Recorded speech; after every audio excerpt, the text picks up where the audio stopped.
प्यारे बच्चों, आज हम लर्निंग आउटकम्स आधारित लर्निंग गैप सामग्री अर्थात ब्रिज कोर्स में कक्षा 8वीं विषय हिंदी में लर्निंग आउटकम 710 निबंध लेखन देखेंगे। पाठ्य सामग्री पाठ 20 महान वैज्ञानिक डॉक्टर चंद्रशेखर वेंकट रमन। चंद्रशेखर वेंकट रमन का जन्म दक्षिण भारत में तिरुचिरापल्ली नगर में 7 नवंबर 1888 ईसा में हुआ था। इनके पिता चंद्रशेखर अय्यर एक साधारण आदमी थे। वह पहले तिरुचिरापल्ली के एक हाई स्कूल में अध्यापक थे। बाद में विशाखापट्टनम के एक कॉलेज में भौतिकी के प्राध्यापक हो गए। रमन की माता का नाम श्रीमती पार्वती अम्मल था। रमन बचपन से ही बहुत प्रतिभाशाली थे। उन्होंने 12 वर्ष की कम उम्र में ही वाल्टियर से हाई स्कूल की परीक्षा प्रथम श्रेणी में उत्तीर्ण की। इसके बाद वो मद्रास के प्रेसिडेंसी कॉलेज में प्रविष्ट हुए और अपनी विशेष प्रतिभा के कारण सभी के स्नेह के पात्र बन गए। 1904 में उन्होंने स्नातक परीक्षा उत्तीर्ण की। सन 1907 में मात्र 19 वर्ष की उम्र में स्नातकोत्तर परीक्षा प्रथम श्रेणी में प्रथम स्थान पाकर उत्तीर्ण की। उन्हें विज्ञान विषय से प्रेम था, अतः उन्होंने अपने प्रिय विषय भौतिक विज्ञान को चुना। अर्थ विभाग में काम करते हुए भी रमन का ध्यान विज्ञान की ओर लगा रहता था। एक दिन वे ट्राम में बैठकर डलहौजी स्क्वायर से अपने घर से सियालदेह जा रहे थे कि अचानक उनकी दृष्टि एक साइन बोर्ड पर पड़ी, जिस पर लिखा था भारतीय वैज्ञानिक अनुसंधान परिषद। वे झट से ट्राम से उतर गए और परिषद भवन जाकर परिषद के सचिव से भेंट कर उनसे दूसरे दिन मिलने का समय तय किया। सचिव से भेंट कर उन्होंने अपने प्रकाशित लेख दिखाए, जिससे वे प्रभावित हुए। उन्होंने रमन को अनुसंधान कार्य के लिए समुचित सुविधाएं देने का आश्वासन दिया और उन्हें परिषद का सदस्य बना लिया। इस प्रयोगशाला में रमन ने कई महत्वपूर्ण आविष्कार किए, जिससे उनकी ख्याति देश विदेश में फैलने लगी। रमन जैसे प्रतिभाशाली वैज्ञानिक को पाकर परिषद गौरव का अनुभव करने लगी। रमन भी अब खुश थे। श्री रमन 3 वर्ष कलकत्ता में रह पाए थे कि उन्हें रंगून स्थानांतरित कर दिया गया। यहाँ पर भी वो अपनी विज्ञान साधना में जुटे रहे। मार्च 1910 में पिताजी की मृत्यु के कारण इन्होंने 6 माह की छुट्टी ले ली और मद्रास चले गए। वहाँ अपने ही घर पर प्रयोगशाला बनाकर वे कंपन और ध्वनि संचार के बारे में अनुसंधान करते रहे। सन 1911 में रमन को अकाउंटेंट जनरल के पद पर नियुक्त किया गया। पुनः कलकत्ता भेज दिया गया। अब वे परिषद की प्रयोगशाला में प्रयोग करते हुए खोज कार्य में जुटे रहे। उन्होंने मृदंग, वीणा, पियानो आदि वाद्य यंत्रों की ध्वनि की संगीत की एक विशेष प्रकार की खोज की और इनके संबंध में कई उच्च कोटि की पुस्तकें लिखी। वाद्य यंत्रों की इस खोज से विज्ञान जगत में तहलका मच गया। सन 1921 में रमन कनाडा चले गए। वे समुद्र के नीले रंग को देखकर गहरे चिंतन में डूब गए। इस नीले रंग का कारण क्या है? 7 साल की मेहनत के बाद में इन्होंने इसका हल खोज निकाला। उनकी यह खोज रमन प्रभाव के नाम से प्रसिद्ध हुई। सन 1930 में इस खोज के लिए उन्हें भौतिक विज्ञान का नोबेल पुरस्कार दिया गया। यह खोज 28 फरवरी 1928 को हुई थी। इसी उपलक्ष्य में 20 फरवरी को राष्ट्रीय विज्ञान दिवस के रूप में मनाया जाता है।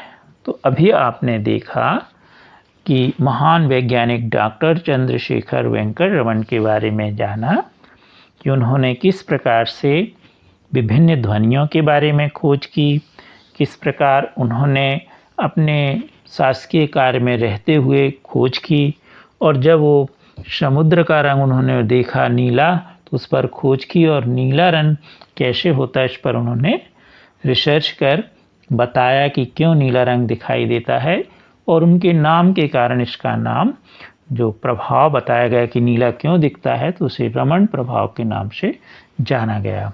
और उनके खोज के कारण ही फिर उन्हें एक नोबेल पुरस्कार, अंतर्राष्ट्रीय पुरस्कार प्राप्त हुआ, और उनको जो है वह राष्ट्रीय 20 फरवरी को राष्ट्रीय विज्ञान दिवस के रूप में मनाया जाने लगा। अब इसमें कुछ प्रश्न हैं जो आपके शिक्षक आपको समझाएंगे और आप भी समझ के जाइएगा, बताइएगा उनको, जो कमियां होंगी उसको बताएंगे। निबंध किसे कहते हैं? अपनी पिछली कक्षा में विभिन्न विषयों पर आपने निबंध लिखे होंगे, तो बताएं निबंध की रूपरेखा में कौन कौन से बिंदु होते हैं। महापुरुषों पर जब हम निबंध लिखते हैं तो उसमें किस किस बात का ध्यान रखा जाता है, तो रूपरेखा क्या होती है। आपने यह महान पुरुष पर ही निबंध देखा, प्रस्तावना, जन्म स्थान, शिक्षा, महान कार्य, जीवन में उपलब्धियां और उपसंहार। तो ये किसी महान पुरुष के लिए निबंध लिखने पर रूपरेखा है। पाठ्य पुस्तक के पठित निबंध के विषय में प्रश्न एवं जानकारी साझा करें। अब ये जो आपने पढ़ा इसमें ये जो प्रश्न हैं ये हमने आपको अंडरलाइन कर दिए हैं और इनको आप एक दूसरे से। अभी आपने निबंध लेखन के अंतर्गत महान वैज्ञानिक डॉक्टर चंद्रशेखर वेंकट रमन पर निबंध देखा। अब हम एक और निबंध देखेंगे। अभ्यास 1, राष्ट्रीय पर्व, गणतंत्र दिवस 26 जनवरी। भूमिका। देश के लिए सहर्ष अपने प्राणों को उत्सर्ग कर देने वाले शहीदों का खून रंग लाया। 15 अगस्त 1947 को हमारा देश स्वतंत्र हुआ। इसी दिन हमने अंग्रेजों की दास्तां की बेड़ियां स्वतंत्र वातावरण में सुख की सांस ली थी, परंतु हमारी यह स्वतंत्रता अधूरी सी थी। अंग्रेजी शासकों का संविधान ही हमारे ऊपर लागू था। जिस दिन भारत पूर्ण स्वतंत्र घोषित किया गया, जिस दिन जनता द्वारा बनाया गया संविधान लागू हुआ, जिस दिन भारतीय जनता का शासन भारत में स्थापित हुआ था, वह दिन है 26 जनवरी 1950। इस दिन सूर्योदय के साथ भारत में भारतीय गणराज्य के रूप में नवीन युग का उदय हुआ था। पर्व को मनाने का ढंग या तरीका। यह राष्ट्रीय पर्व भारत के कोने कोने में धूमधाम से मनाया जाता है।